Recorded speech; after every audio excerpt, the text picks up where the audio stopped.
Okay. So me and Matthias, we worked on this model during my postdoc at the BFR. So we developed, so we contributed to the development of the VERMEER Dispersant oil case study with support of Philippe Sifois. And sorry. Yeah. So this presentation is a direct follow-up of what Matthias presented yesterday. So I briefly sum up what is it about. So we are interested in the fate and exposure of petroleum hydrocarbons released from accidental oil spill. And so this is very generic diagram of main modules and processes included in the model. And so, of course, these are not all processes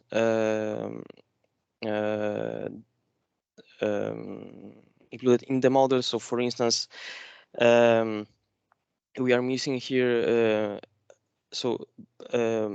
Next to dispersion, there is also oil resurfacing because this is a mass balance model. So there is like a counter process that. So yes. Arthur, Yes. you are not sharing the presentation. We just see the Okay, not the presentation mode. Yes, now we can see the next slide. Yes. But maybe yes. wanted to put it in presentation mode to make it bigger because we see your PowerPoint. Okay.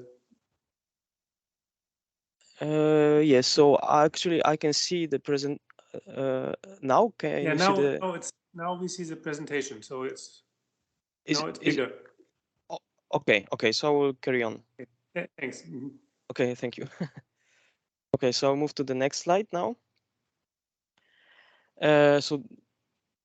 The goal of this training session is to construct exposure scenario to model aquatic exposure to petroleum hydrocarbons using Merlin Expo and VEGA, and we use oil and site-specific data.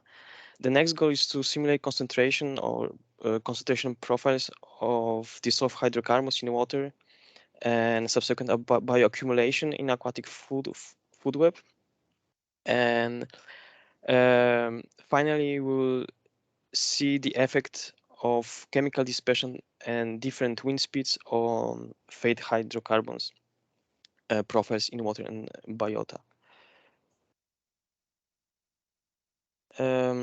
So I have compiled data which are required to run this exposure scenario.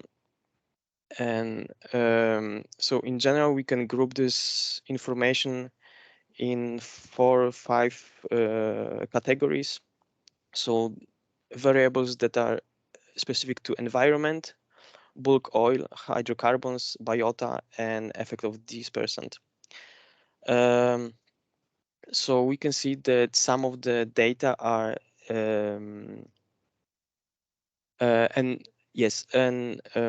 we'll consider 2 types of oil, so the fresh oil and weathered oil.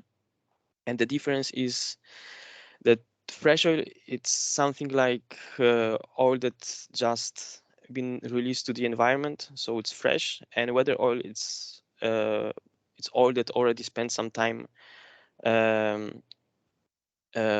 exposed to environmental factors, so it will differ in physicochemical properties compared to fresh oil. So later on, we will specify these values using Merlin Expo. And in Merlin Expo, we'll go through different options to use these values. So for instance, in the context tab will scope our exposure assessment. So this means that we will specify our target chemicals and target organisms, and also will give information about our two types of oil. So this will be called scenarios. Then we will use time series and parameters tab to specify to give numeric values to certain variables, and then finally we'll look at some results. So the takeaway lesson from this training is that we can build environmental scenarios to model exposure to petroleum hydrocarbons. We'll use size-specific and chemical-specific data. We'll be able to run simulation using different parameter values, and then finally we'll investigate results. So now I will move to Merlin Expo.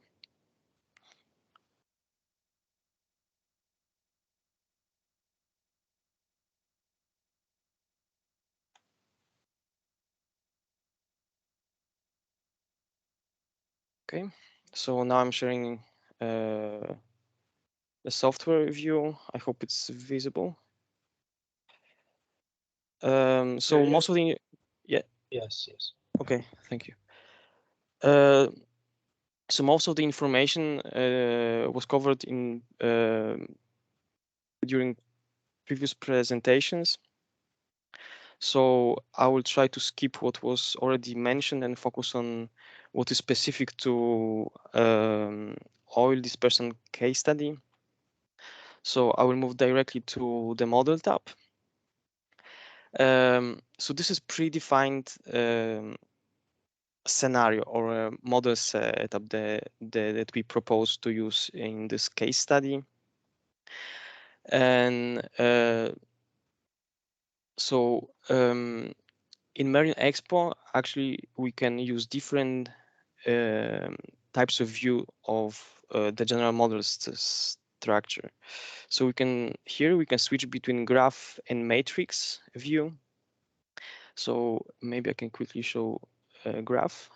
So here it's basically the same information. It's just the way it is presented. It's different. So basically arrows in the graph view are representative of these connectors on in the matrix view.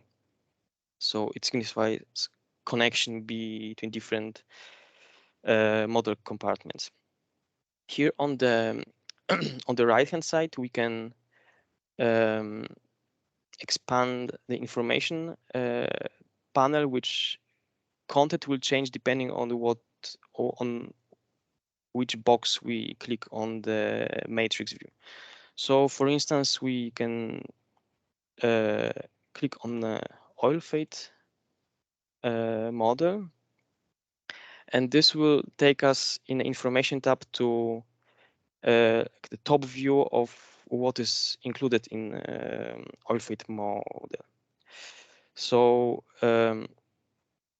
we can see what are the outputs, what are the transfers, expressions, and so on. So since the oil fate model is something that new in the Merlin Expo,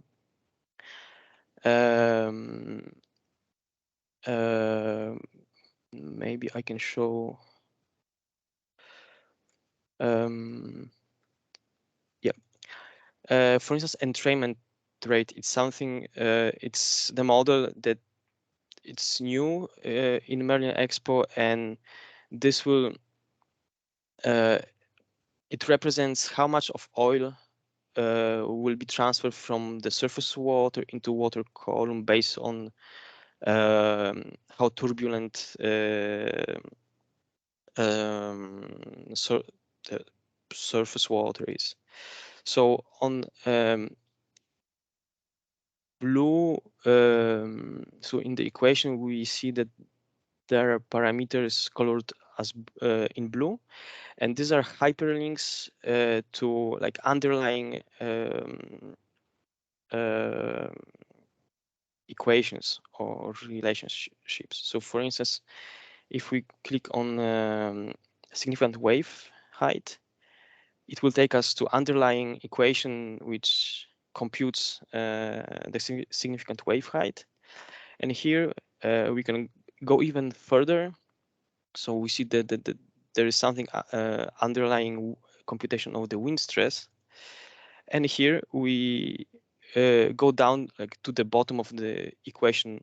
So we will see that like the main driver of this entrainment rate is actually speed of wind. And we can also click on this and see what's the information and what type of variable it is. So we see that it's a time series. Yeah.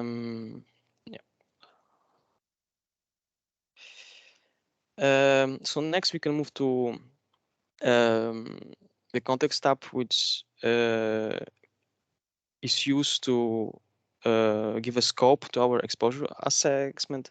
So we can see on the left-hand side a panel with available compounds. So these are specific compounds implemented for this case study, which are the groups of different hydrocarbons differing in length, so in a number of carbons.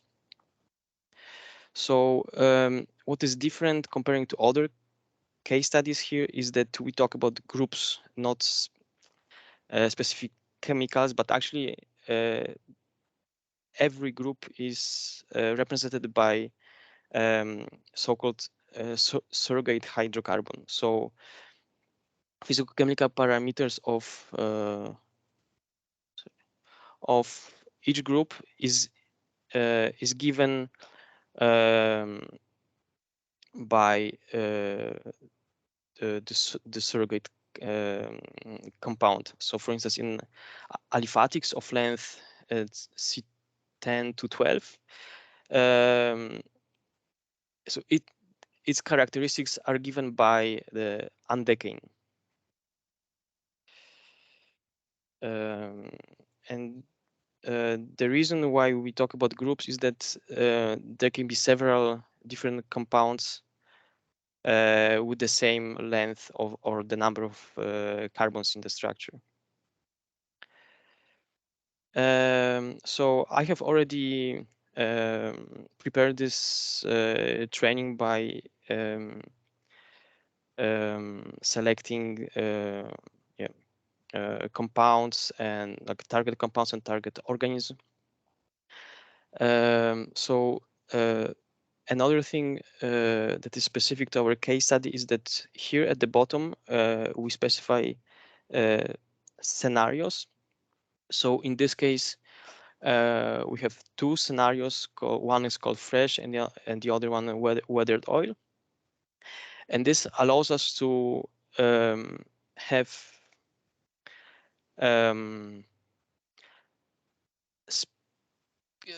the same selected chemicals modeled for this separately for these two scenarios.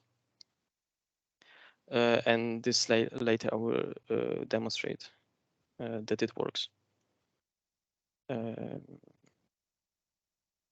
So on the right-hand panel, we can so as I mentioned, I have already prepared the set of organisms, but as was already mentioned in the past presentations, we can add or remove chemicals depending on what we want to model. And so the next step is time series. So here we are most interested in specifying wind speed. So we start from the low wind speed conditions, so 4 meters per second, and then after running through simulation, we go back here and play with this value here. So in the parameters tab, again, we have long list of parameters, and most of them are already provided with default values, and depending on the case study we are working on, we can change parameters accordingly. So for instance, in the case of density of oil, we see the previously defined scenarios called fresh and weather oil are already provided with different values. So that was the reason why we had to specify these two types of oils, so we can give them physical chemical specific data. Then yeah, so once we selected target compounds in the context tab, here in the top panel, A, physical chemical properties of the chemical, we see values that are important from VEGA.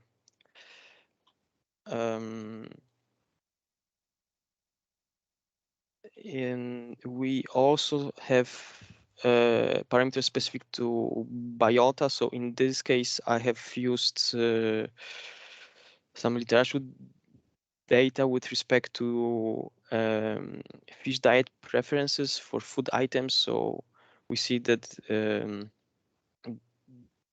there are some specific preferences for different groups of organisms. From this point, oh, I think we can move to simulation. So again, most of this part was covered in previous presentations. So we have like basic settings where we can specify the length of simulation. Then in simulation settings, we can change the time step. So in this case, we have 1 day increment over 20 days. So in this case, we will run deterministic simulation, including scenarios. So this is important when to tick scenarios here. So those scenarios defined in the context are then simulated. So also in the simulation settings, we can define what type of output we want to model. So I have already prepared this list of outputs. So we will look separately at a couple of outputs from the oil fate model, and then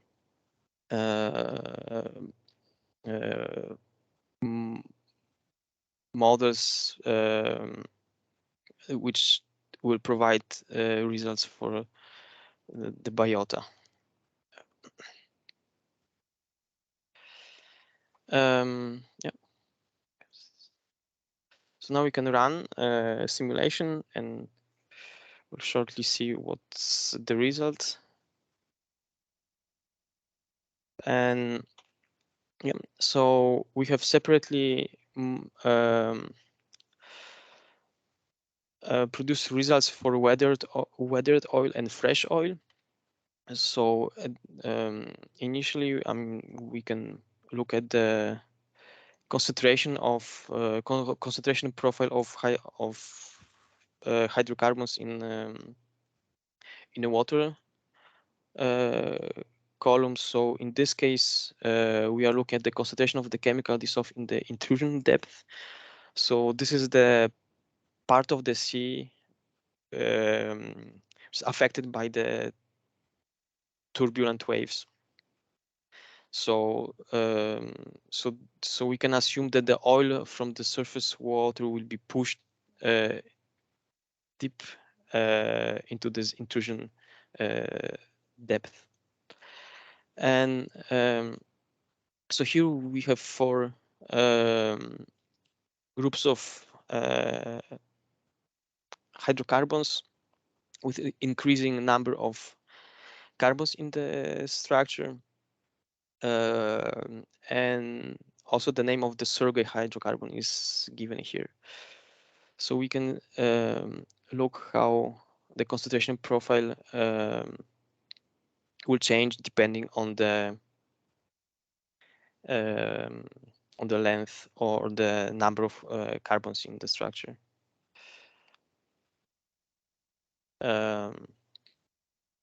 So maybe you can look at more details in phenanthrene, for instance.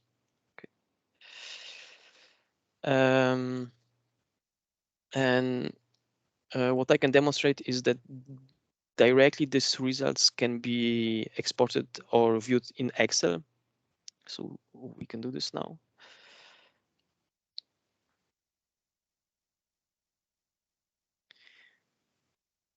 So this will transfer all the data in tabular format to Excel with together with a graph. And so another thing we can look at is say concentration in fish. So again, concentration profile of hydrocarbons in fish. So here, additionally, besides target chemicals, we have our groups, generic groups of organisms. So we can also see how the concentration profile or bioaccumulated hydrocarbon changes with the group of organisms.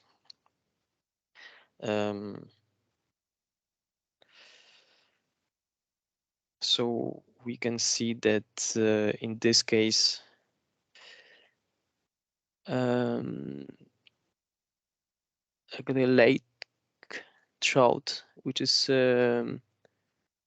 predatory organism, so at the top of the food web will accumulate more comparing to the organisms position lower at the in the food chain. And yeah, so we can also move this graph to Excel.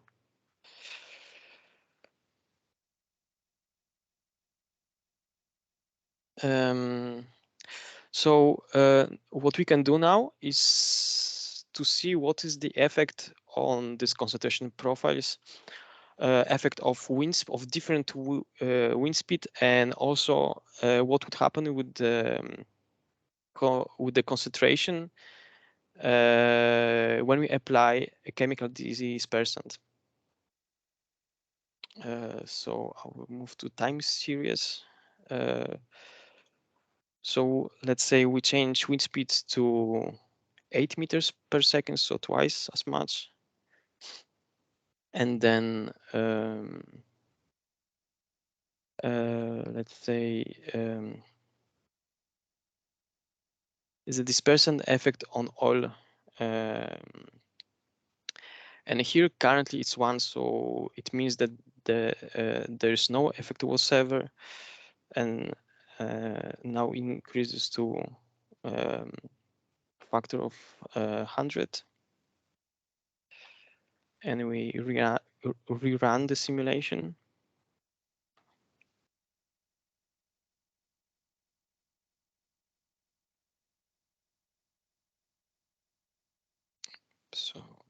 that's the new results. So we already okay. So this graph was is updated. So we can already see the difference comparing to the previous graph. So actually, I will move this to Excel as well.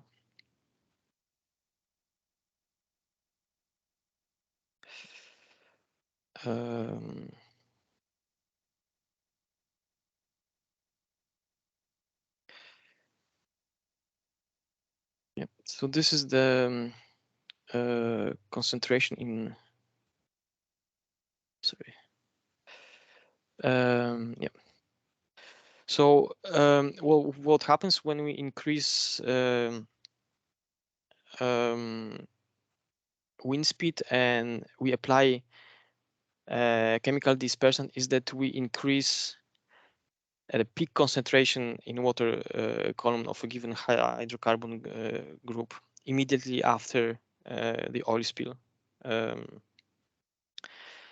So in a longer term, like at the final time, let's say it's after 20 days, we don't necessarily see the difference, but the main thing is that we increase the exposure immediately after the oil spill, and so that could increase risk to aquatic biota.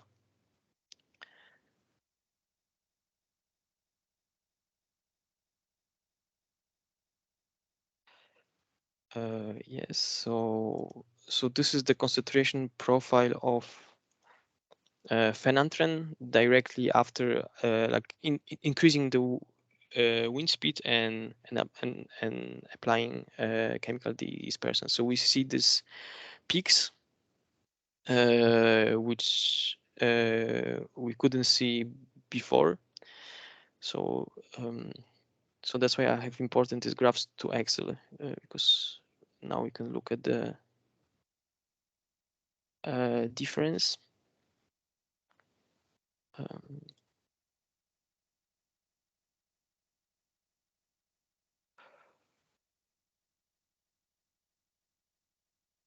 oh, sorry.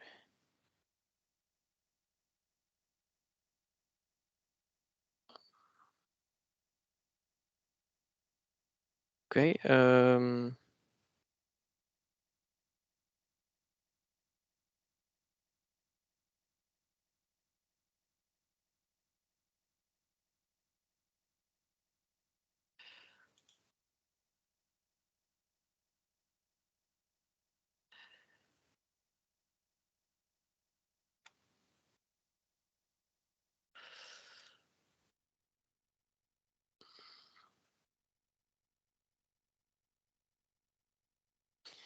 Yeah. So I'm not sure if the Excel was visible before, but now we can see all the imported data to Excel, and so in this way we can inspect the difference in exposure profiles before and after application of dispersant. So yeah, as I mentioned before, we see like this peak of concentration after applying dispersant under higher wind speeds. So this type of information could be important for the response units that is activated whenever oil spill happens, so they can adjust or decide whether to use dispersant or not.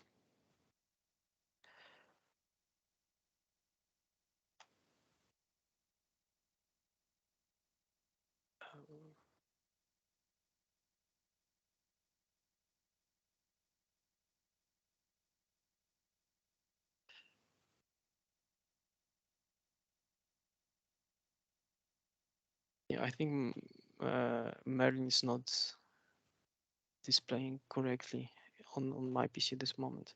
But yep, so this concludes my presentation.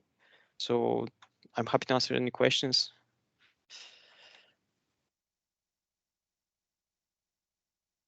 I think I have finished before. Okay, thank you.